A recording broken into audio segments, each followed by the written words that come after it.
الحمد لله نحمده ونستعينه ونستغفره ونؤمن به ونتوكل عليه ونعوذ بالله من شرور أنفسنا ومن سيئات أعمالنا من يهده الله فلا مضل له ومن يضلل فلا هادي له ونشهد أن لا إله إلا الله وحده لا شريك له ونشهد أن محمدا عبده ورسوله صلى الله تعالى عليه وعلى آله وأصحابه وبارك وسلم تسليما كثيرا أما بعد فأعوذ بالله من الشيطان الرجيم بسم الله الرحمن الرحيم هو الذي خلقكم فمنكم كافر ومنكم مؤمن والله بما تعملون بصير خلق السماوات والأرض بالحق وصوركم فأحسن صوركم وإليه المصير هو الذي خلقكم سورہ تغابن کی آیت نمبر 2. پہلی آیت میں یہ بیان کیا تھا کہ جو کچھ آسمانوں میں ہے اور جو کچھ زمینوں میں وہ سب اللہ کی پاکی بیان کرتے ہیں. اللہ کی پاکی کیسے بیان کرتے ہیں اس کے 2 طریقے بیان کیے تھے. ایک تو زبان سے جس کا ہمیں شعور نہیں، اور ایک بزبان حال. اس کائنات کی ہر چیز اللہ کی کبریائی کو بتاتی ہے کہ بنانے والا کیسا ہوگا. آگے فرمایا هو الذی خلقکم، وہی ذات ہے جس نے تمہیں بھی بنایا. اس کائنات کی وسعتوں میں غور کرنا تو بات کی چیز ہے، خود اپنی ذات میں پہلے غور کرو. خلقکم، تمہیں بنایا اس نے. پھر عجیب بات ہے فمنکم کافر ومنکم مومن، تم میں سے بہت سے کافر ہیں اور بہت سے مومن ہیں. یعنی جس نے بنایا اسی بنانے والے کا بہت سے انکار کر بیٹھتے ہیں. کافر کا لفظ ناشکری کے معنی میں بھی آتا ہے اور انکار کرنے کے معنی میں بھی آتا ہے. کفور ناشکرا، یعنی تم میں بہت سے ایسے ہیں کہ اللہ نے بنایا.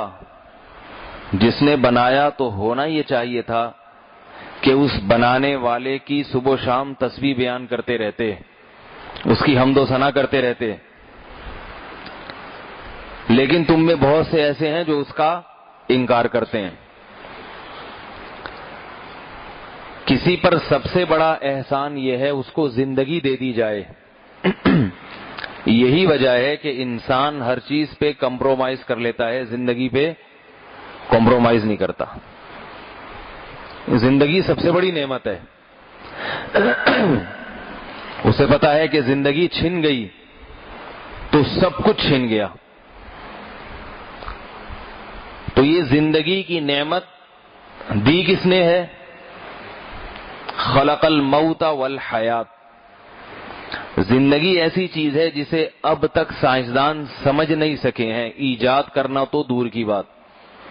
ہر چیز بنا لی ہے مگر حیات نہیں بنا سکے. سمجھ رہے بھائی بات کو؟ نہیں سمجھ رہے؟ میرا خیال ہے نہیں آ رہی سمجھ میں. حیات جو ہے نا، زندگی، وہ ہوتی کیا ہے یہی سمجھ میں نہیں آیا آج تک. روبوٹ بنا لیتے ہیں بالکل انسان جیسا، مگر وہ انسان نہیں ہے، اس میں روح نہیں ہے.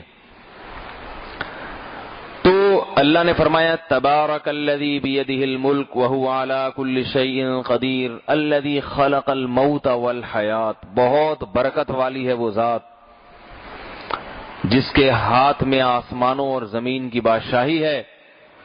الذی خلق الموت والحیات، جس نے موت اور زندگی کو پیدا کیا. تو یہ زندگی جو ہے نا، یہ کس نے پیدا کی ہے؟ موت تو جبھی ہوگی نا جب زندگی ہوگی. تو یہ اللہ کی بہت بڑی نعمت ہے کہ اللہ نے ہمیں حیات دی، زندگی دی. اور زندگی ایسی نعمت ہے جس کی قدر صرف انسان نہیں کرتا، جانور بھی کرتے ہیں. جس جانور کو بھی زندگی مل گئی وہ بھی اپنے بچاؤ کی، کہ میں موت کا شکار نہ ہوں، چاہے وہ کیڑے مکوڑے ہی کیوں نہیں ہوں، ان کو بھی اپنی زندگی اتنی لذیذ ہوتی ہے، چاہے وہ گلیوں میں جو ہے نا بھوکا پیاسا پھرنے والا کتا ہی کیوں نہ ہو، وہ بھی زندہ رہنے کی کوشش کرتا ہے کہ موت نہیں چاہیے۔ یہ جو خودکشی کر کے مر جاتے ہیں نا، یہ تو چند بیوقوف لوگ ہوتے ہیں جو جذباتی فیصلہ کر لیتے ہیں، ورنہ تھوڑی دیر سوچیں تو وہ بھی اپنے فیصلے سے رجوع کر لیں۔ غصے میں تو پاگل ہوتا ہے نا کچھ، تو غصے کی باتوں کا اعتبار نہیں ہوتا۔ عام نارمل حالات میں انسان کے لیے، جانور کے لیے، کیڑے مکوڑوں کے لیے، پرندوں کے لیے سب سے محبوب چیز کیا ہے؟ ان کی حیات۔ وہ کہتے ہیں یہ جو ہماری زندگی ہے ہمارے جسم میں، یہ نہیں ہم ختم ہونی چاہیے۔ تو آپ بتائیے، جب زندگی جانور کے حق میں بھی نعمت ہے، جانور موت گوارا نہیں کرتا، تو انسان کے حق میں تو بہت بڑی نعمت۔ تو اللہ نے ایک انعام تو ہم پہ یہ کیا کہ ہمیں حیات دی، زندہ کیا۔ دوسرا اس سے بڑھ کر انعام کہ حیات کے لیے ہمیں جو قالب دیا ہے وہ انسانوں کا قالب دیا، انسان کے ڈھانچے میں ہمیں پیدا کیا اللہ تعالیٰ نے، انسان بنایا، ورنہ جانور بھی بنا سکتا تھا۔ انسان کی زندگی سب سے لذیذ ترین ہوتی ہے، کیونکہ انسان کو جو شعور حاصل ہے وہ کسی اور مخلوق کو حاصل نہیں ہے۔ یہی وجہ ہے کہ انسان اپنی زندگی کو بچانے کی سب سے زیادہ کوشش کرتا ہے۔ ایک ڈاکٹر صاحب تھے سندھ میں، انہوں نے ایک واقعہ سنایا کہ سندھ میں پرانے وقتوں میں کسی کو پھانسی دی گئی جیل میں، تو وہ جس کو پھانسی دی جانے والی تھی نا، یہ عدالت نے جو فیصلہ کیا، وہ جو اصل قاتل تھا وہ بچ گیا، کیس بنا ایک بے گناہ آدمی کے خلاف اور گواہی اس کے خلاف دلوا دی جا کے، تو وہ ہندو تھا، وہ بے گناہ تھا، اس نے قتل نہیں کیا تھا، لیکن بہرحال قانون کا فیصلہ ہو گیا اس کے خلاف۔ جج کو تو نہیں، عالم الغیب تو نہیں ہوتا، وہ تو جو شواہد اور ثبوت پیش کیے جج نے خلاف فیصلہ کر دیا۔ تو یہ ڈاکٹر صاحب مجھے خود بتا رہے تھے اپنے بچپن کا واقعہ، کہہ رہے ہم نے دیکھا کہ جب اس ہندو کو پھانسی گھاٹ کی طرف لے کر جا رہے ہیں، ایک تو وہ بیچارہ مظلوم ہے، اس نے ظلم نہیں کیا، وہ قاتل نہیں ہے، دوسرا اس کے سامنے پھانسی کا پھندا لٹک رہا ہے، اس کو پتا ہے کہ مجھے لٹکا دیں گے۔ کہہ رہے ہیں جلاد جب اسے کھینچ کے لے کے جا رہے تھے تو وہ بیچارہ دیواروں کو جو ہے نا، دیواروں کو پکڑ رہا تھا، پکڑنے کی، حالانکہ دیوار میں پکڑنے کی کوئی جگہ نہیں ہے، لیکن موت سے بچنے کے لیے جتنا انسان انتظام کر سکتا ہے نا وہ کرنے کی کوشش کرتا ہے، چاہے اس کو پتا ہے کہ اس میں کوئی فائدہ نہیں ہے۔ کہتے ہیں نا ڈوبتا آدمی تنکے کے سہارے کی بھی کوشش کرتا ہے کہ تنکے کو پکڑ کے جان بچا لوں میں۔ موت ایسی بھیانک چیز ہے۔ تو کہتے ہیں کہ وہ اتنی زور زور سے بھیانک چیخیں مار رہا تھا وہ ہندو، اور ایسے دیوار کو اور زمین کو گرفت میں پکڑنے کی کوشش کر رہا تھا کہ ترس آ رہا تھا اس کے اوپر، لیکن بہرحال جلاد تو جلاد ہوتا ہے، وہ گھسیٹ کے لے گئے اور اس کی چیخیں نہ سنی انہوں نے اور اس کو لٹکا دیا، جان سے مار دیا۔ کیا مسئلہ ہے بھائی یہ؟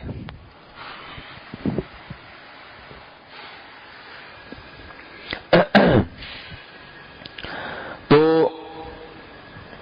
وہ کہتے تھے کہ یا تو ہمارا نفسیاتی اثر تھا یا کیا تھا، بعد میں کئی دنوں تک اس پھانسی گھاٹ کے قریب سے چیخوں کی آوازیں آتی رہیں اسی ہندو کی، یا تو وہ لوگوں کے لاشعور میں وہ چیخیں بس گئی ہوں گی تو انہیں کو وہی بازگشت سنائی دیتی تھی۔ پنکھے ونکھے بندی رکھو بھائی، بہت شور ہے اس میں، چھوڑیں بس، گرمی تو نہیں ہو رہی نا اتنی ہے بھائی؟ گرمی ہو رہی ہے؟ ہو رہی ہے تو چلوا دیتے ہیں، جلدی سے فیصلہ کر کے بتائیں تاکہ جی ہے، چلا دے بھائی، گرمی ہو رہی ہے۔ تو موت ایسی چیز ہے، کوئی نہیں چاہتا کہ میری زندگی مجھ سے چھینی جائے۔ تو اللہ فرماتے ہیں هو الذی خلقکم، یہ اتنی بڑی نعمت تمہیں کس نے دی ہے؟ خدا نے دی ہے۔ یاد رکھیے والدین کا جو اللہ اس کے رسول کے بعد سب سے بڑا مقام ہے نا، اس کی وجہ بھی یہ ہے کہ وہ انسان کی زندگی کا ذریعہ بنتے ہیں، حیات کا ذریعہ بنتے ہیں۔ وہ نہ ہوتے تو آپ اور میں پیدا نہ ہوتے۔ یہی وجہ ہے کہ والدین کا حق اللہ اس کے رسول کے بعد سب سے زیادہ۔ انہوں نے کوئی خدمت بھی نہ کی، آپ کے وجود کا ذریعہ بن گئے. یہ بہت بڑی نعمت ہے. تو اللہ تعالیٰ نے قرآن مجید میں انسان سے شکوہ کیا، خلقکم، اس نے تمہیں بنایا. ہونا تو یہ چاہیے تھا جو سب سے بڑی نعمت تمہیں ملی ہے زندگی کی، اس پہ سارے اس کے شکر گزار بن جاتے اور کہتے اے اللہ ہم یہ نعمت خرید نہیں سکتے تھے، تو نے ہمیں مفت میں دے دی. اور پھر نعمت در نعمت یہ کہ دی بھی انسان کی شکل میں جو اشرف المخلوقات ہے. کبھی کوئی انسان چاہتا ہے کہ میں جانور کے روپ میں دنیا میں آؤں؟ کوئی بھی نہیں چاہتا. تو اتنی بڑی نعمت. اور پھر بعض نعمتیں تو اور اللہ نے خاص انسانوں کے ساتھ، وہ کیا ہے؟ یا ایھا الانسان ما غرک بربک الکریم، اے انسان تجھے کریم رب سے کس چیز نے دھوکے میں ڈال دیا؟ الذی خلقک فسواک، جس نے تجھے پیدا بھی کیا، فسواک، تیرے جسم کے اعضاء برابر بھی کر دیے، فعدلک، ایک عدل کے ساتھ اعتدال کے ساتھ تجھے بنایا اس نے. اللہ یہ بھی کر سکتے تھے کہ ایسا معذور پیدا کرتے کہ نہ کھانے کا، نہ خود کھا سکتا ہے نہ خود چل سکتا ہے. معذور بچے بھی تو پیدا ہوتے ہیں نہیں ہوتے. فرمایا فسواک، بنا کے نکالا ہے تجھے ماں کے بطن سے، آنکھیں اپنی جگہ پہ لگا دی، ناک اپنی جگہ پہ فٹ کر دی، کان اپنی جگہ پہ لگا دیے. بصورت سے بصورت انسان بھی اگر اس کے اعضاء صحیح ہوں اور صحیح جگہ پہ فٹ ہوں، گزارا ہو جاتا ہے اس کے ساتھ. اس بدصورت کو چاہیے کہ اگر اللہ یہ آنکھ ناک کان صحیح جگہ پہ نہ لگاتے، بعض ایسے معذور بچے بھی ہوتے ہیں ناک غائب ہے، ایک آنکھ ہے دوسری نہیں ہے، ایسے بھی ہو جاتا ہے. تو صرف چہرے کے خد و خال میں تھوڑی سی تبدیلی کر دیتے تو زندگی کا آدھا مزہ کرکرا ہو جاتا. اللہ نے پورا انسان صحیح بنا کے، آنکھیں ہیں، ناک ہے. اس میں ان لوگوں کے لیے عبرت ہے جو بچی کی پیدائش پہ غم کرتے ہیں. خدا کے بندو، اگر یہ لڑکا پیدا ہوتا اور معذور ہوتا، شکر ادا کرو بیٹی پیدا ہوئی مگر معذور نہیں ہے. اگر لنگڑی لولی اندھی بہری پیدا ہو جاتی، کتنی بڑی آزمائش تھی. وہ بیٹا ہی ہو جاتا تو کتنی بڑی آزمائش. پھر کہتے اللہ سے کہ کاش بیٹی ہوتی مگر معذور نہ ہوتی. کہتے نہیں کہتے؟ نابینا بچے بھی پیدا ہوتے ہیں، بہرے بچے بھی پیدا ہوتے ہیں. ماں باپ ساری زندگی پھر ان کو پالتے ہیں، پھینک تھوڑی سکتے ہیں ان کو. تو اللہ تعالیٰ نے کسی کو کوئی نعمت دی ہو نا، کوئی بھی نعمت، تو اس کی ناقدری نہ کرے. بیٹی اگر پیدا ہو گئی، بے شک 10ویں بیٹی پیدا ہو رہی ہے، بولو بھائی اللہ کا بڑا فضل ہے، اللہ نے معذور بچہ پیدا نہیں کیا. بیٹی دی ہے ٹھیک ہے، بیٹے پہ زیادہ خوشی ہوتی، لیکن بیٹی ہے مگر معذور نہیں ہے. بس یہی اللہ کی بڑی نعمت ہے. میں نے ہسپتالوں میں ماؤں کو روتے ہوئے دیکھا ہے جن کے بیٹی پیدا ہوتی ہے. پڑھے لکھے لوگوں میں دیکھا ہے، رو رہے ہیں. نرس نے آ کے اطلاع دی کہ بیٹی ہوئی ہے، تو شوہر رو رہا ہے بیٹھ کے، کم بخت وہ رو رہا ہے کہ بیٹی کی اطلاع مل گئی. وہ ہندوؤں والا حساب کتاب ہے. ہندوؤں میں جب بیٹی کا پتہ چلتا ہے نا، روتے ہیں بیٹھ کے. تو ہم ہندو تھوڑی ہیں بھائی. پڑھے لکھے لوگوں کی بات کر رہا ہوں، پڑھے لکھے لوگوں کی. میں ایک دفعہ ہاسپٹل میں بیٹھا ہوں، نرس نے آ کے پتہ نہیں کسی کے کان میں کچھ کہا، ایک خاتون رونا شروع کر دی. اس بندہ لڑکا بیٹھا ہوا تھا، وہ بھی رو رہا ہے اور بھی رو رہے ہیں. کیوں رو رہے ہیں؟ پتہ چلا جی نرس نے آ کے چپکے سے بتایا کہ بیٹی ہوئی ہے. پھیکے منہ سے بتایا اس نے بھی، تو نا پھیکے منہ سے کہ بیٹی ہوئی ہے. اس کو بھی پتا ہے کہ ایسا نہ ہو رکھ کے تھپڑ لگا دیں کھینچ کے. تو وہ بھی رو رہی ہے، وہ بھی رو رہے ہیں، سارے رو رہے ہیں بیٹھ کے. خدا کو غضب نہیں آئے گا؟ یہ سارا حساب جو خراب کیا ہے نا، یہ فیملی پلاننگ والوں نے کیا ہے. یہ بتا دوں میں آپ کو، میں جو ان کے خلاف اتنا چیختا ہوں نا، یہ بہت کم چیختا ہوں. کیوں؟ اس لیے کہ جب محدود بچوں پر آ جاتا ہے نا انسان، 2-3 سے زیادہ نہیں ہوں گے، تو پھر اس میں وہ کمپرومائز نہیں کرتا. وہ کہہ رہا ہے پھر اس میں لڑکا ہونا ضروری ہے، کیونکہ میری فیملی 2-3 سے زیادہ تو بڑھانا نہیں ہے، تب ایک لڑکا مجھے لازمی چاہیے.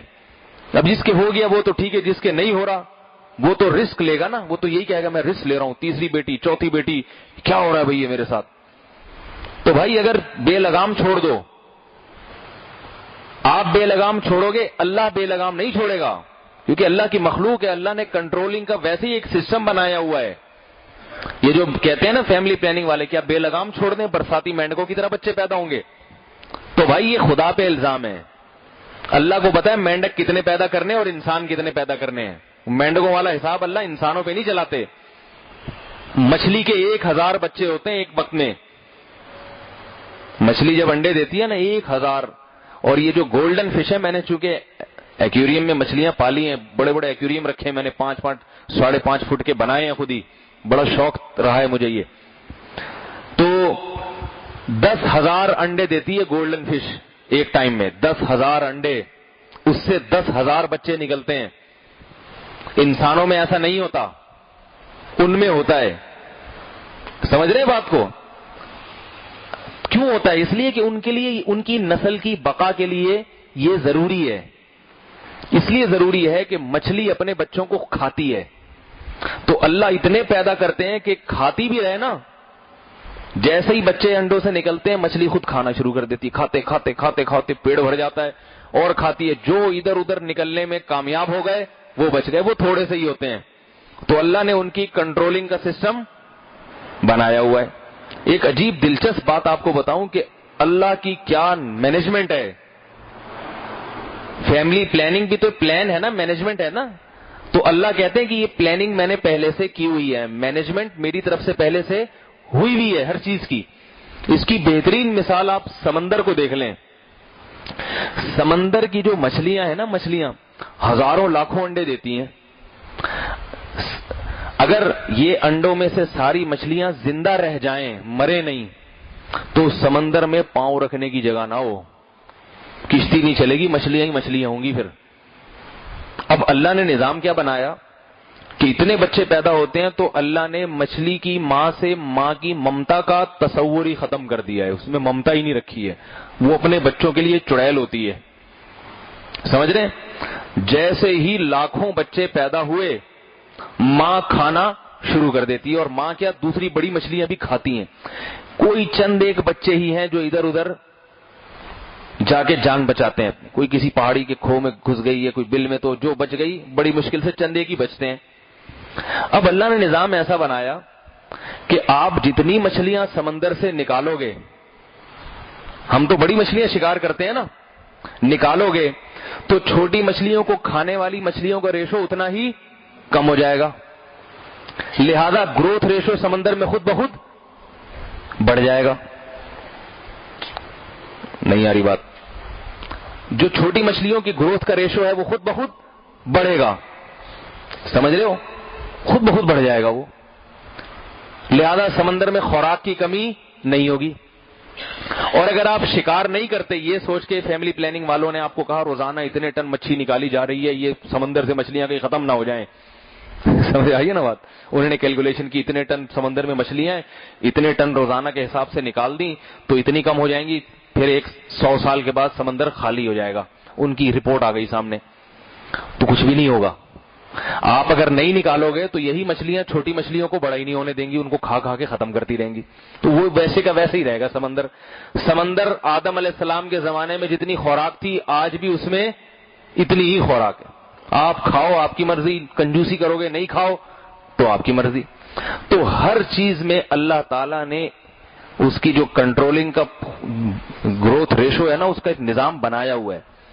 سانپ ہزاروں انڈے دیتا ہے, اس کی جو مادہ ہے, لیکن اللہ نے اس کے مادہ کے ماں کے دل سے ماں کی ممتا ختم کر دی. وہ سانپنی بھی بچوں کو کھا جاتی ہے. پہلے تو انڈے ہی کھا جاتی ہے, انڈوں میں سے کچھ بچ گئے, وہ بچے نکلے, وہ بچے کھا جاتی ہے.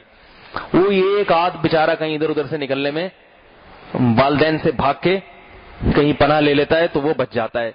ورنہ اگر اللہ نے سانپنی کی ماں کے دل میں وہی ممتا رکھی ہوتی جو انسان کی ماں کے دل میں ہوتی ہے, تو سانپنی اپنے جب ہزاروں بچوں کو پال پوس کے جوان کرتی تو میرے بھائی پھر ہم یہاں تسلی سے بیٹھے ہوئے نہ ہوتے. سارے کام چھوڑ کے ساری دنیا کے سائنسدان صرف سانپوں کو مارنے میں ہی لگے ہوتے کہ دنیا کا سب سے بڑا مسئلہ کیا ہے, سانپ. نہیں آ رہی نا بات؟ یہ تھوڑی سی ٹیکنیکل قسم کی باتیں, سائنسی رپورٹ ہے, یہ نہیں سمجھ میں آتی اتنے آرام سے. تو اب ایک بات, بعض جانور ایسے ہیں جو 3 4 6 سال کے بعد صرف ایک بچہ دیتے ہیں. یہ پینگوئن کہتے ہیں نا, جو یہ بلی کی طرح کے جو ہوتے ہیں, وہ انٹارکٹیکا وغیرہ میں, جس کو پانی کی بلی بھی کہتے ہیں اردو میں, پینگوئن، یہ جو ہے نا، یہ اس کے گروتھ ریشو بہت کم ہے. یہ 1 یا 2 بچے بڑی مشکل سے ان کے ہوتے ہیں، انڈے ہوتے ہیں، پھر یہ بڑی مشکل سے. تو اللہ نے ان کے والدین کے دل میں، نر اور مادہ دونوں کے دل میں، ماں کی ممتا کوٹ کوٹ کے بھر دی ہے. باپ کی بپتا اور ماں کی ممتا. صرف ممتا نہیں ہے، باپ کے دل میں بپتا بھی ڈال دی اللہ تعالیٰ نے. کیونکہ اللہ تعالیٰ کو معلوم ہے، فطرت کو معلوم ہے کہ اس کے تو 2-3 سال میں جا کے ایک ہی بچہ ہوگا. اس کی اگر صحیح کیئر نہ کی نا، ماں کے دل میں دشمنی ڈال دی جیسے سانپ، تو یہ تو نسل چند دن میں غائب. اور اگر صرف ماں کی ممتا ہو تو بھی گزارا نہیں ہے. باپ کے دل میں بپتا بھی ڈالو اور ماں کے دل میں ممتا بھی ڈالو. تو پینگوئن کے والدین اتنی محنت کے ساتھ اس انڈے اور بچے کی حفاظت کرتے ہیں. آپ اگر اس پہ کتابیں پڑھیں اور ڈاکومنٹری دیکھیں تو آپ کو پتہ چلے گا، عقل حیران ہو جائے گی کہ انسان اپنے بچے کے لیے اتنی قربانی نہیں دیتا. ایسے اس کی حفاظت کرتے ہیں، کئی میل سفر کرتے ہیں، آندھیوں سے، طوفان سے اس کو بچاتے ہیں، اپنی جان جوکھوں میں ڈالتے ہیں. فطرت نے اس کی بقا کے لیے یہ انتظام کیا ہے. سمجھ رہے ہو کہ نہیں سمجھ رہے میرے بھائی؟ ایک اور مثال دوں آپ کو میں، جس سے آپ کو پتہ چلے گا کہ اللہ کا بنایا ہوا نظام کامل ہے. اس میں کسی فیملی پلاننگ والے سے مشورہ لینے کی قطعاً ضرورت نہیں ہے. خرگوش جو ہے نا، خرگوش، اس کی نسل بہت تیزی سے بڑھتی ہے. ہر 6 مہینے بعد بچوں کی ایک فوج تیار ہوتی ہے. آسٹریلیا میں کوئی سیاح آیا، آسٹریلیا سے پاکستان یا انڈیا گیا، اس نے دیکھے خرگوش. تو اس نے کہا یہ آسٹریلیا میں خرگوش نہیں ہے. یہ پرانے وقتوں کی بات ہے، یہ باقاعدہ اخبار میں ایک رپورٹ شائع ہوئی تھی. تو وہ خرگوش کا ایک پیر یہاں سے اٹھا کے آسٹریلیا لے گیا، نرمادہ کا ایک پیر، کہ خرگوش کی نسل آسٹریلیا میں بھی جنگلوں میں بڑھاؤں گا. وہ نسل اتنی بڑی ہے، ہر 6 مہینے بعد بچے، ہر 6 مہینے بعد بچے. وہ اتنے خرگوش ہو گئے ان کے جنگلوں میں کہ وہ خرگوش، آپ کو پتا ہے، وہ تو گھروں کو کا بیڑا غرق کر دیتے ہیں، سرنگیں بنا کے دیواریں کھوکھلی کر دیتے ہیں. وہ خرگوش کیا کرتے تھے، ان کی فصلوں کی فصلیں چٹ کر جاتے تھے. خرگوشوں کے غول آتے اور ان کی لہلہاتی فصلوں کو تسلی کے ساتھ کھا پی کے زبان چاٹ کے چلے جاتے. اب جتنے جوڑے آ رہے ہیں 6 مہینے بعد وہ 6 گنا بڑھ چکے ہیں. یعنی ہر 6 مہینے بعد جو ہے نا خرگوش کی مادہ بچے دیتی ہے، 6 بچے. تو آپ اندازہ لگاؤ سال میں کتنے، ٹھیک ہے نا. اور پھر اتنے بڑے ہوئے کو 6 سے ضرب دو، پھر 6 سے ضرب دو. وہ تو کچھ دنوں میں تو ایسا ان کو محسوس ہوا کہ آسٹریلیا میں انسان نہیں ہوں گے، خرگوش ہی نظر آئیں گے ہمیں. تو حکومت عاجز آ گئی ان خرگوشوں کو مارنے سے کہ بھئی یہ فصلیں برباد ہو رہی ہیں. باڑ لگاتے تو یہ کمبخت سرنگیں بنا کے نیچے سے نکل کے آتے. ادھر سے باڑ لگائی، حکومتوں نے کہا کہ کھیتوں کی باڑ لگائی جائے، سرنگیں بنا کے گھس رہے ہیں. تو کہتے ہیں کہ پھر اس وقت تک خرگوش کو ہلاک کیا گیا، ایک دوا بنائی گئی کہ بھئی اس کو اتنا مارو کہ ایک کو بھی زندہ نہیں چھوڑنا، نالائق کو، ٹھیک ہے نا.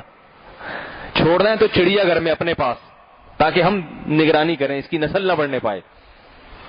تو وہاں کے ماہرین بیٹھے، انہوں نے غور کیا کہ کیا بات ہے، پوری دنیا میں خرگوش ہے مگر یہ مسئلہ نہیں ہے، اور ہمارے ملک میں ایسا کیوں ہوا.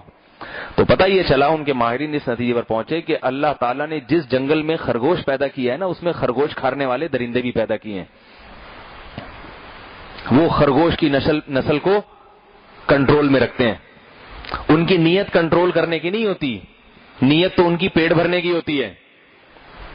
کتے نے کہیں دیکھا خرگوش جا رہا ہے، جپٹ کے کھا لیا، صحیح ہے نا. شیر نے دیکھا یہ، تو اس سے خود بخود کیا رہتا ہے، خرگوش بھی ایک تناسب سے، کتے بھی ایک تناسب سے، شیر بھی ایک تناسب سے. کوئی بھی چیز حد سے زیادہ پھیلتی نہیں ہے. ایک چیز زیادہ پھیلنے لگتی ہے، دوسری اس کو کھا جاتی ہے. جن جانوروں کی خوراک اللہ نے گوشت رکھی ہے، دیکھو بکری کی خوراک اللہ نے گھاس پھوس رکھی ہے نہیں رکھی، سارا دن کھاتی رہتی ہے، کیونکہ گھاس پھوس اتنی سستی چیز ہے کہ بکری کو بہت کم قیمت پہ وہ جگہ جگہ مل جاتی ہے. کسی نے ٹماٹر خریدے، گلا ہوا ٹماٹر نیچے گر گیا غلطی سے، بکری اٹھا کے کھا جائے گی. کوئی کچھ خرید رہا ہے، کوئی پان کھا رہا ہے، تھوڑا سا پان کا پتا نیچے گر گیا، وہاں سے بکری کا دمبے کا گزر ہوگا، کوئی چڑیا اٹھا کے لے جائے گی اس کو. تو یہ سستی خوراکیں جن جانوروں کی بنائی ہے نا اللہ تعالیٰ نے، تو ان کا معدے بہت بڑے رکھے ہیں. اوجڑیاں رکھی ہیں کہ اس کو پورا بھرو. اب وہ سارا دن کھاتے ہیں اور ان کو ان کے مطلب کی خوراک مل بھی جاتی ہے. جن جانوروں کی اللہ نے گوشت خوراک رکھی ان میں اللہ نے اوجڑی نہیں رکھی ہے, کیونکہ اس کو بھرنا ان کے لیے بیچاروں کو, انسان نہیں گوشت کھا کے پیٹ بھر سکتا. آج کل غریب آدمی گوشت کھا کے اتنی سی 2-4 بوٹیاں لے آئے گا, شوربہ بنا کے بچوں کو پلا دے گا اس کا. تو اگر اللہ تعالیٰ ان کو بھی یہ کہتے کہ تم نے پیٹ بھرنا ہے, تو شیر تو بیچارہ سارا دن شکار ہی کرتا رہتا اور تھک کے چور ہو جاتا, کیونکہ اس کی خوراک, اس کے لیے خوراک کا حصول ممکن ہے.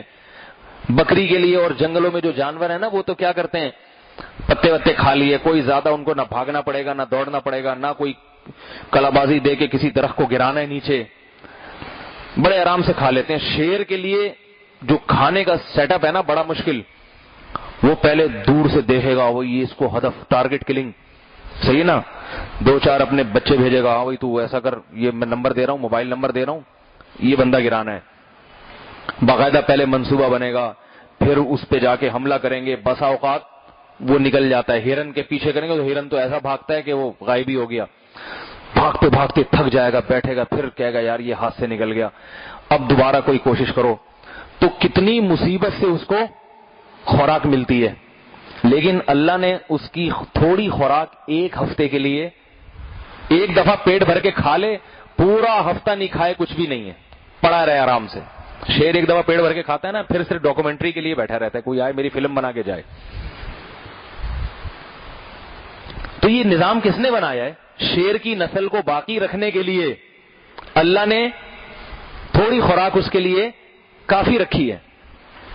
اژدہا جو ہوتا ہے نا جنگلوں میں, بڑے بڑے اژدہے, اتنے موٹے موٹے بڑے بڑے, ان سے چلا نہیں جاتا. آپ ڈاکومنٹری کبھی دیکھیں تو اس میں آپ دیکھیں وہ چل ہی نہیں سکتے. اب ان کے لیے تو چلنا مشکل, وہ کیا کریں بھائی, صبح و شام کھانے کے لیے تو بکری کی طرح چلنا چاہیے نا.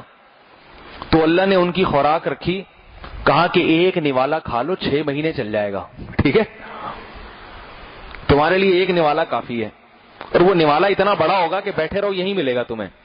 اژدہا کیا کرتا ہے, گھنا بناوے, گھنا بن کے جیسے کچھ ہے ہی نہیں, اپنا سر بھی چھپا لے گا اور ایسے مردہ بن کے پڑا رہتا ہے, 6 مہینے تک انتظار کرتا رہتا ہے, شاید یہاں کبھی کسی بکری یا بکرے کا یا ہرن کا کبھی گزر ہو جائے.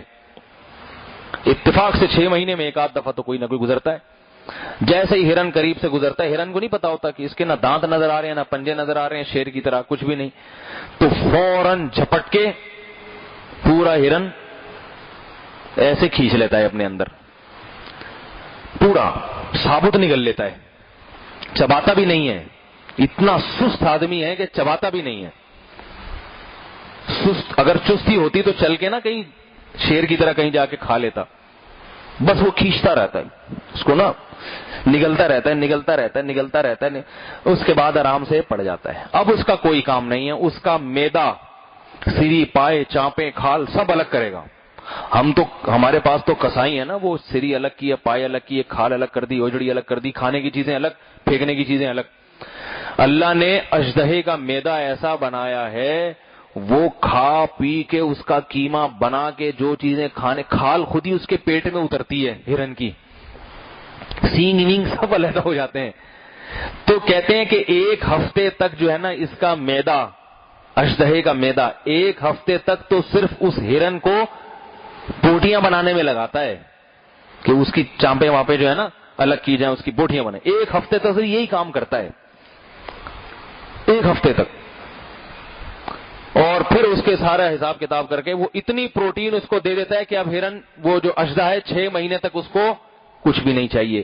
یہ اللہ نے نظام کیوں بنایا؟ اژدہے کو باقی, اس کی نسل کو باقی رکھنے کے لیے, کیونکہ اس کو جسامت ایسی دی گئی ہے کہ اگر اس کے لیے یہ سہولتیں اس کو میسر نہ ہوتی, اس کے پیٹ کے اندر ہی چاپڑ اور سری پائے کا انتظام نہ ہوتا, تو اژدہا, اس کی نسل ہمیشہ کے لیے ختم ہو جاتی.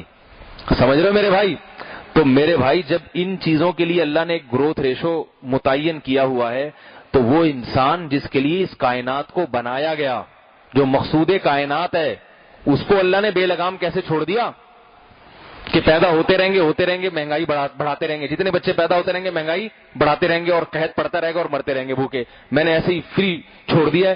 تو اس کے لیے تم ڈاکٹروں سے مشورہ لو کہ کتنے ہونے چاہیے کتنے نہیں ہونے چاہیے. تو یہ عقل کو ماتم کرنے والی باتیں ہیں یہ ساری کی ساری. اس میں اللہ پہ اعتماد کرو، اللہ پہ توکل کرو.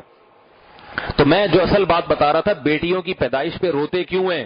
اس لیے کہ 3-4 کا معیار بنایا ہوا ہے کہ اس سے زیادہ ہونے نہیں ہیں.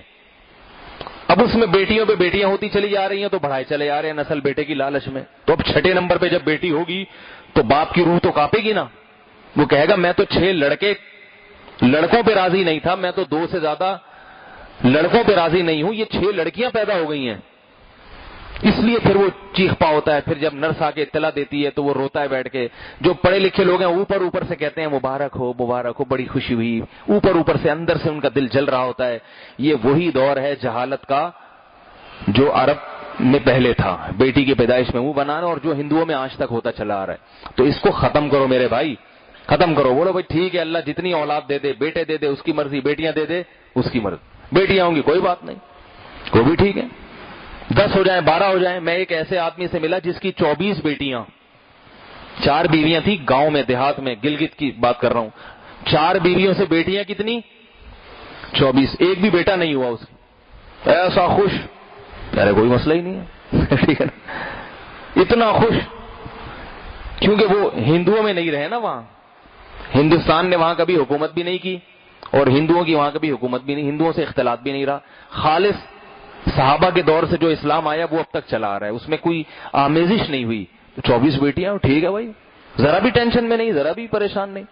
ہمارے ہاں اگر ہو تو 4-6 بیٹیاں ہوں گی، اس کے بعد چاروں بیویوں کو بم سے اڑوا دے گا، بولے گا اڈا ہی ختم کر دو، اس کے بعد میں مزید افورڈ نہیں کر سکتا.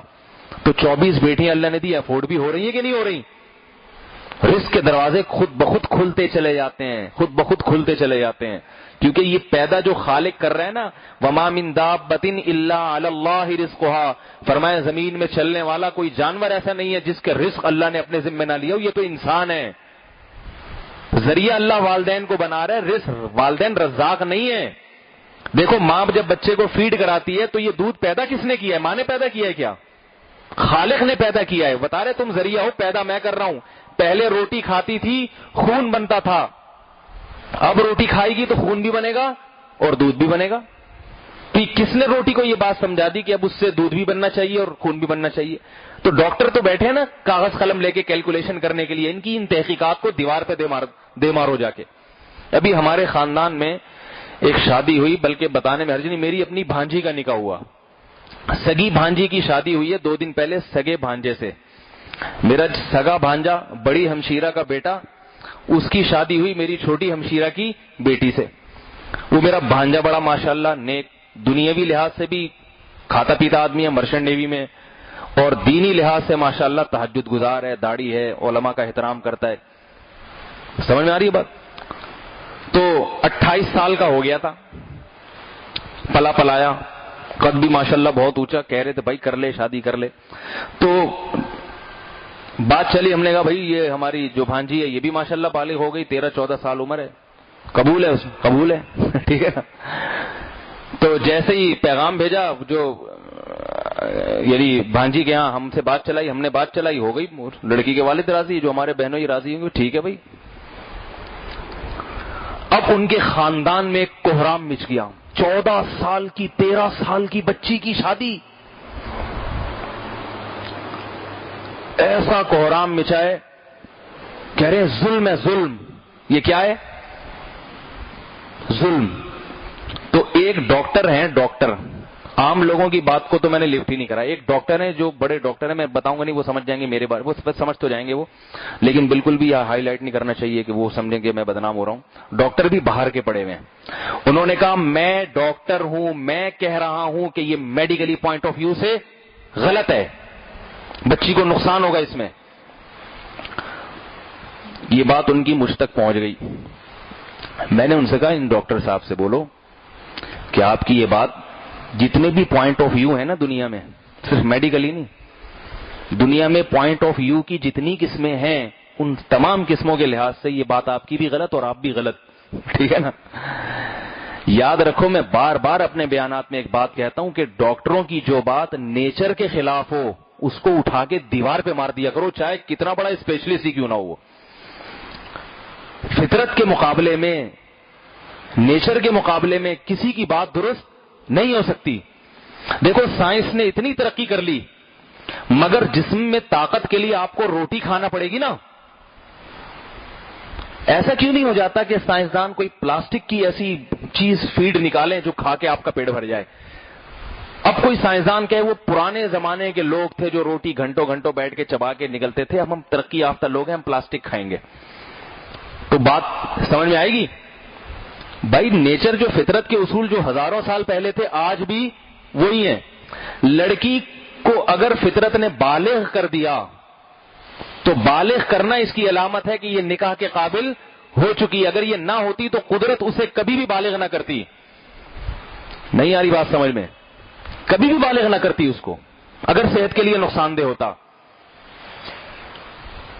تو میں نے پھر ان کو ایک اور بات کہی، میں نے کہی یہ ڈاکٹر صاحب کی تحقیق 100% غلط اس لیے بھی ہے، یہ بعض باتیں حیا کے خلاف ہیں، اس لیے میں ابھی نہیں آپ کے سامنے عرض کروں گا، ورنہ اس میں بہت جو ہے نا یہ ڈاکٹروں کی جو تحقیق، یہ جو اس طرح کی باتیں پھینکتے ہیں، یہ ان کی باتیں اور بہت سارے دلائل سے غلط ہو سکتی ہیں، بہت غلط ہیں وہ، لیکن ان کی تفصیل میں جانے کی ضرورت نہیں ہے۔ ایک میں مثال دیتا ہوں، میں نے اپنی مسجد میں ایک لڑکے کو دیکھا، 18-20 سال عمر ہے، تو مجھے بتا رہے تھے کہ میں روزانہ صبح اٹھتے ہی 6 گلاس پانی پیتا ہوں، صبح اٹھتے ہی 6 گلاس نہار منہ پانی پیتا ہوں۔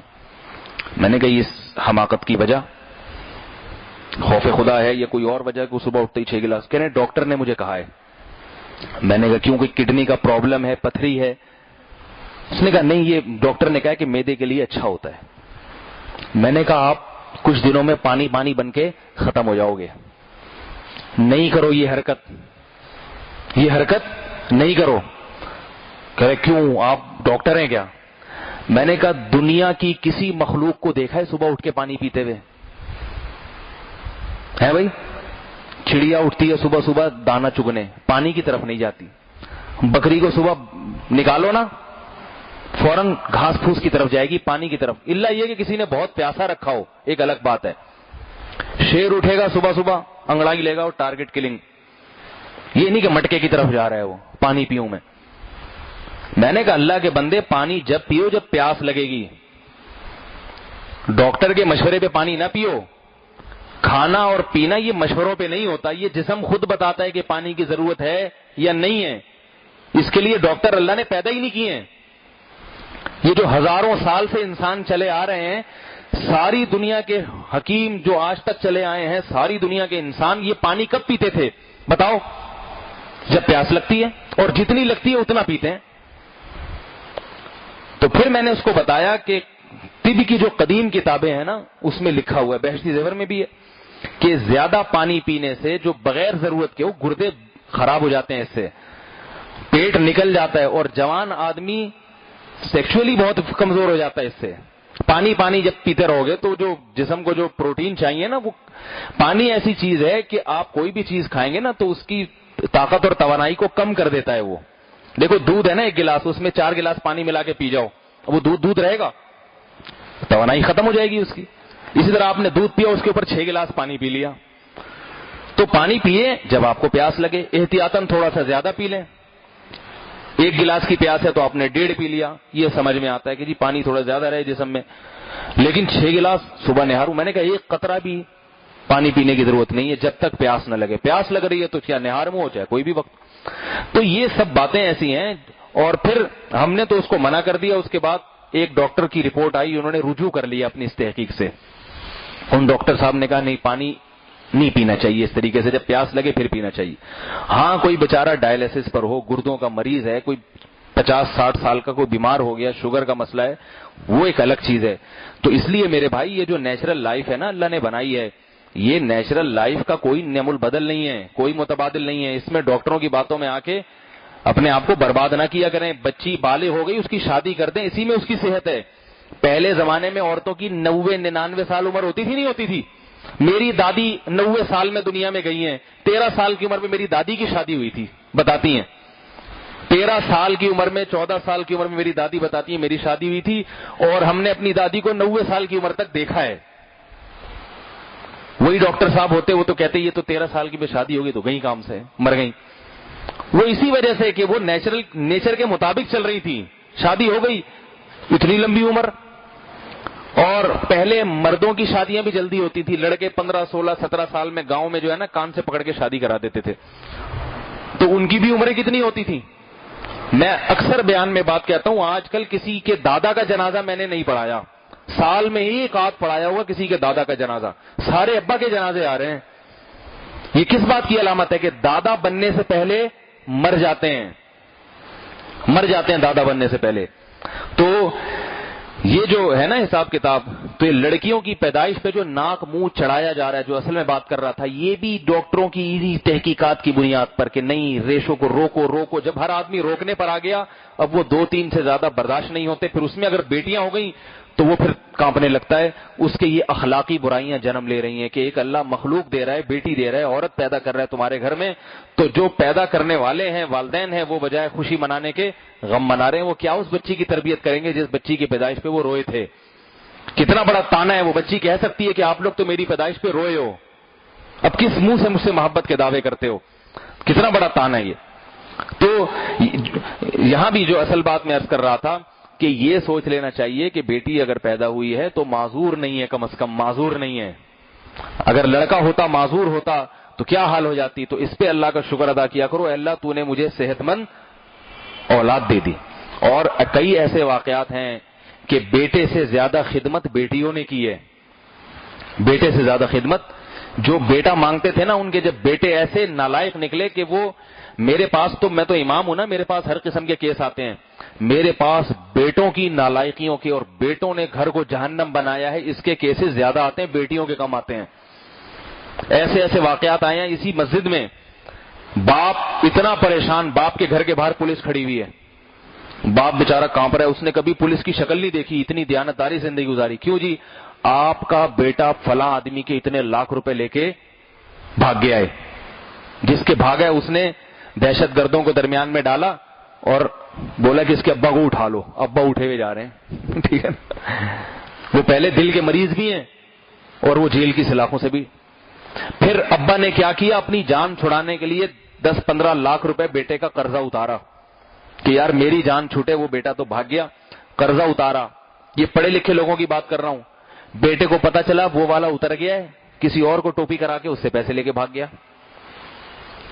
یہ سارے کام کون کرتا ہے؟ بیٹے کرتے ہیں ایسے کام. عذاب میں نیک بن گیا تو بہت اچھا, اور آج کل نیک کم ہی بنتے ہیں. یہ حساب کتاب ہو رہا ہے. تو پھر وہ اتنے بیچارے مصیبت میں آئے ہیں کہ مجھ سے انہوں نے پوچھوایا کہ میں اس کے اتنے قرضے اتار رہا ہوں جس سے میری ساری جائیداد ادھر چلی جائے گی, تو میرے دوسرے بچوں کو میرے مرنے کے بعد کیا ملے گا؟ وہ تو زیرو ہو جائیں گے بالکل. تو میں نے ان کو پھر مشورہ دیا کہ اب اس کو جو بھی دیں آپ قرض کی مد میں دیں کہ میرے مرنے کے بعد تمہاری وراثت سے کاٹا جائے گا یہ, اور تمہیں دینا ہے, اور پھر یہ اپنے دوسرے بیٹوں کے ذمہ لگا دیں, وہ بھی نکلوا لیں گے اس سے.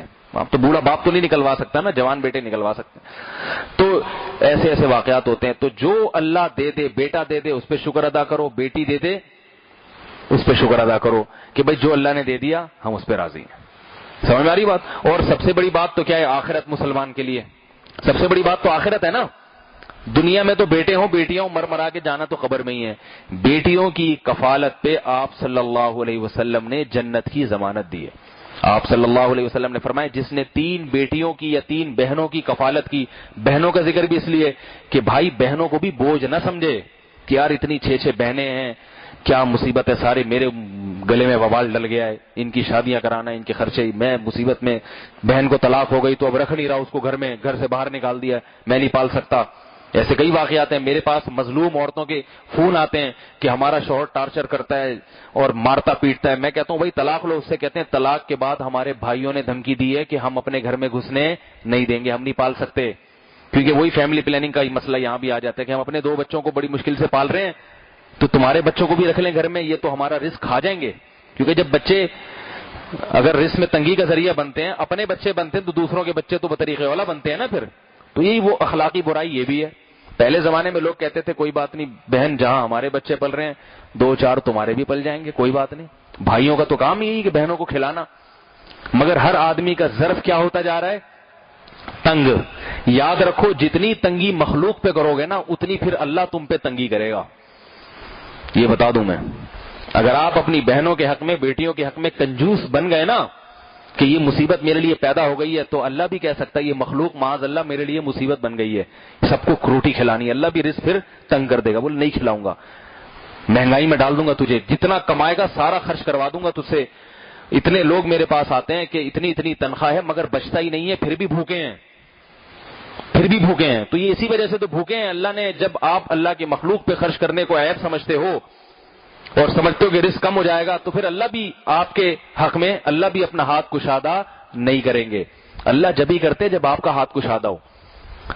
تو اس لیے ہر حال میں اللہ کا شکر ادا کریں۔ بیٹی ہو گئی، بہنیں زیادہ، کوئی بات نہیں، اللہ نے مجھے دی ایک نبی کی بشارت ہے، جس نے 3 بیٹیوں یا بہنوں کی کفالت کی میں اس کے لیے جنت کی ضمانت لیتا ہوں۔ اور ایک اور حدیث میں آتا ہے جس نے 3 بیٹیوں کی کفالت کی اور ان کو پالا اور ان کی صحیح جگہ شادی کر دی تو فرمایا کن لہ حرزا من النار، یہ باپ اور والدین اور جہنم کی آگ کے درمیان یہ بیٹیاں آڑ بن جائیں گی، دیوار بن جائیں گی۔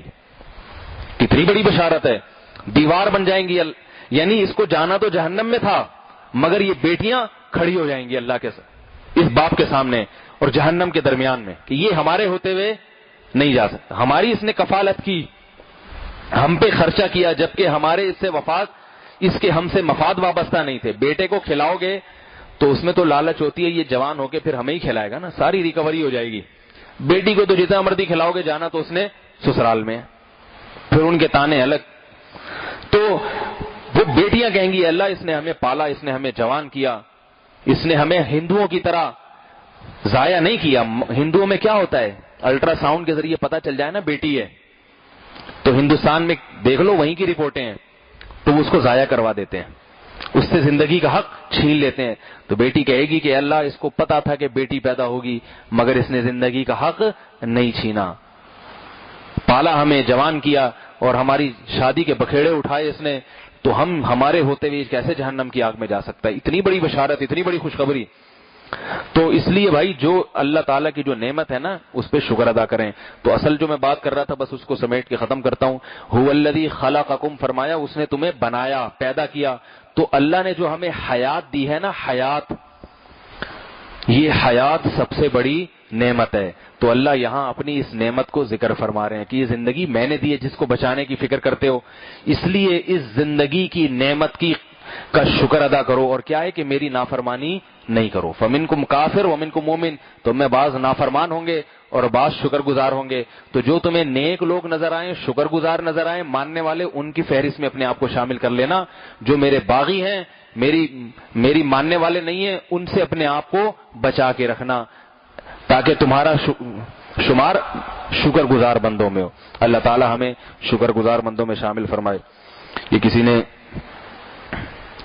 مسئلہ پوچھا ہے، میں اللہ کی راہ میں جو کچھ خرچ کرتا ہوں اگلے 5 سے 3 دن میں مجھے 2, 3, 4 گنا زیادہ ہو کر اللہ پاک واپس لوٹا دیتے ہیں۔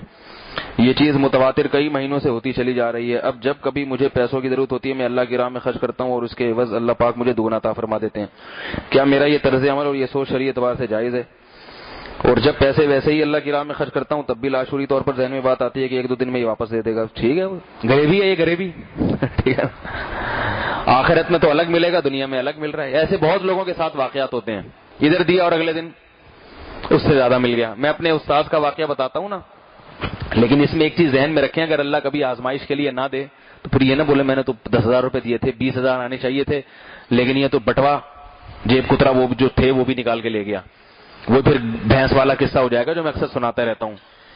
وہ ایک آدمی تھا نا، کئی دفعہ سن چکے ہوں گے آپ لوگ، ایک دیہاتی کو مولوی صاحب نے سمجھایا کہ تو نماز پڑھا کر، تیری بھینسیں دودھ زیادہ دیں گی۔ وہ کسٹمر کی وجہ سے نا نماز نہیں پڑھتا تھا کہ کسٹمر کھڑے ہوتے ہیں چلے جاتے ہیں۔ اس نے کہا دیکھ تیری بھینس ڈبل دودھ کر دے گی، نماز پڑھ لیا کر۔ اس نے کہا چلو ٹرائی کر کے دیکھتے ہیں۔ ایک دن فجر کی نماز پڑھنے آیا تو بجائے بھینس 5 کلو کے 10 کلو کرتی، ایک بھینس مری پڑی ہوئی تھی، مر گئی۔ وہ پریشان ہوا، مولوی صاحب کے پاس گیا, آپ تو کہتے ڈبل دودھ ہوگا, یہ تو مر گئی ہے. مولوی صاحب نے کہا اللہ تجھے آزما رہا ہے, اللہ تجھے آزما رہا ہے, ظہر پڑھ. ظہر پڑھ کے گھر گیا تو ایک اور بھینس مر گئی. پڑھا یار یہ تو بڑا مسئلہ ہو گیا مولوی صاحب کے پاس. مولوی صاحب نے کہا بس تھوڑی سی آزمائش اور رہ گئی ہے نا. ہونا تو یہ چاہیے تھا کہ بھائی مرے جیے مجھے اس سے غرض نہیں ہے, میں نے وہ کام کرنا ہے جو اللہ نے میرے ذمہ لگایا. اب میں نے اللہ کی راہ میں صدقات و خیرات کرنے ہیں, یہ میرا کام ہے. اس مال کو بڑھانا یا نہ بڑھانا یہ کس کا کام ہے؟ اللہ کا. تو اللہ بڑھائے گا ضرور. حدیث میں آتا ہے صدقہ سے مال کبھی بھی کم نہیں ہوا, یہ تو ہو ہی نہیں سکتا, لیکن اس کے طریقے پھر اللہ پہ چھوڑ دیے جائیں نا. ہم نے تو آخرت کے لیے کرنا ہے, دنیا کے لیے نہیں کرنا. تو وہ کیا ہوا کہ پھر جو ہے وہ اثر پڑنے آیا, ایک اور بیل مر گئی, ایک اور بھینس مر گئی. اب بڑا پریشان, گھر میں بیٹھا ہوا تو ایک کٹا ہوتا ہے نا بھینس کا بچہ, وہ چیخ رہا تھا بہت زیادہ, بے بے کر رہا ہے. اسے کہتا ہے چپ کر جا, تو خالی 2 نفل کی مار ہے. یعنی جو بڑی بڑی بھینسیں ہیں نا ان کو مارنے کے لیے تو 4 فرض پڑھنے پڑے ہیں, تو 2 نفل پڑھوں گا مر جائے گا, زیادہ شور نہیں کر, تیری اوقات کیا ہے. تو نیت غلط ہو تو پھر اس طرح بھی گڑبڑ ہونے کا خطرہ ہوتا ہے. اچھا, ہم نے علماء اور آپ سے سنا ہے کہ سنت اس عمل کو کہتے ہیں جو آپ صلی اللہ علیہ وسلم کے طریقے ثابت ہو. سوال یہ کہ قربانی کو سنت ابراہیمی کیوں کہا جاتا ہے؟ سنت طریقے کو کہتے ہیں. تو یہ ہمارے نبی کی بھی سنت ہے, حضرت ابراہیم کی بھی سنت ہے. حضرت ابراہیم کی سنت اس لیے کہ ابراہیم علیہ السلام نے کی, ہمارے نبی کی سنت اس لیے کہ ہمارے نبی نے بھی اس کو جاری کیا. تو دونوں کی سنت ہے, اس میں کوئی تضاد نہیں ہے. اس سوال میں شاید ایک چیز رہ گئی ہے. ہاں بس یہی تھا. سبحانک اللہم و بحمدک نشہد ان لا الہ الا انت نستغفرک و نتوب الیک.